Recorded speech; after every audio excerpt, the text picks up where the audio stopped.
क्या होता है यह करंट अकाउंट और सेविंग अकाउंट, इसका प्रयोग किसको करना चाहिए और इसके क्या फायदे होते हैं, सब कुछ आज हम इस वीडियो में आपको बताएंगे।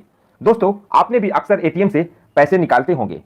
आप जैसे ही एटीएम में पैसे निकालते होंगे तो सबसे पहले आपसे एटीएम द्वारा पूछा जाता होगा कि आप करंट अकाउंट से पैसा निकालेंगे या सेविंग अकाउंट से।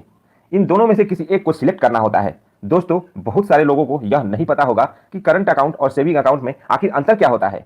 तो दोनों में तो पैसे जमा ही होता है और पैसे निकाल भी सकते हैं, तो फिर इनका मतलब क्या होता है। तो बने रहिए हमारे वीडियो के साथ और इस वीडियो को लास्ट तक देखिए, क्योंकि मैं आज बताने वाला हूं इन दोनों के बीच का प्रमुख अंतर के बारे में। तो दोस्तों, सबसे पहले आइए जान लेते हैं कि सेविंग अकाउंट यानी कि बचत खाता क्या होता है। दोस्तों, एक सेविंग अकाउंट का प्रयोग लोग इसलिए करते हैं कि इस अकाउंट में आप अपने कमाए हुए रकम को धीरे धीरे जमा कर बचा सकते हैं। सेविंग अकाउंट पे खाताधारी को अलग अलग समय के लिए अलग अलग ब्याज भी मिलता है। बचत खाता आप पर्सनल रूप से या ज्वाइंट रूप से मिलकर ओपन कर सकते हैं। इस अकाउंट में आपको मिनिमम बैलेंस मेंटेन करने की आवश्यकता होती है और कई परिस्थितियों में नहीं भी होती है। जैसे जन धन योजना के द्वारा जो भी सेविंग अकाउंट खुले हैं उसमें आप जीरो बैलेंस भी रख सकते हैं। इस व्यक्ति का सेविंग अकाउंट होता है, उसको bank mobile banking, internet banking, cheque facility आदि सुविधाएं प्रदान करती है।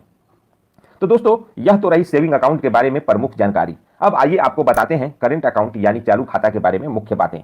दोस्तों, सबसे पहले आपको बता दें कि चालू खाता का प्रयोग हम पर्सनल प्रयोग के लिए नहीं करते हैं। यह खाते का खोलने का उद्देश्य होता है बिजनेस लेन देन के लिए खाते का खोलना। इसमें हम अपने कंपनी के या कोई भी बिजनेस कर रहे हैं तो उसके पैसे का लेन देन करते हैं। दोस्तों, करंट अकाउंट में ज्यादातर बैंक कोई भी ब्याज आपको नहीं देते हैं।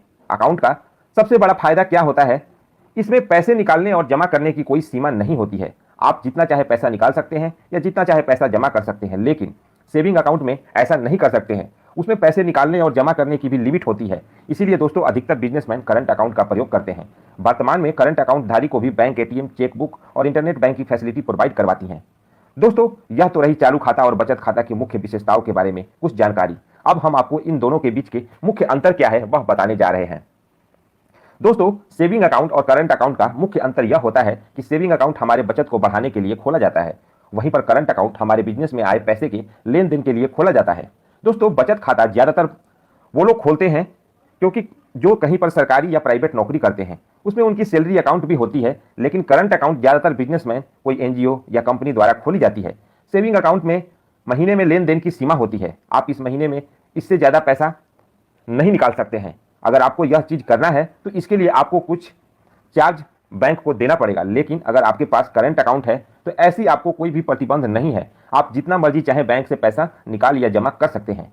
सेविंग अकाउंट में और करंट अकाउंट में एक प्रमुख अंतर यह भी होता है, इसे में अकाउंट में जनरल तौर पर 5 या 6% का ब्याज भी मिलता है, वहीं करंट अकाउंट पर बैंक आपको कोई भी ब्याज नहीं देती है।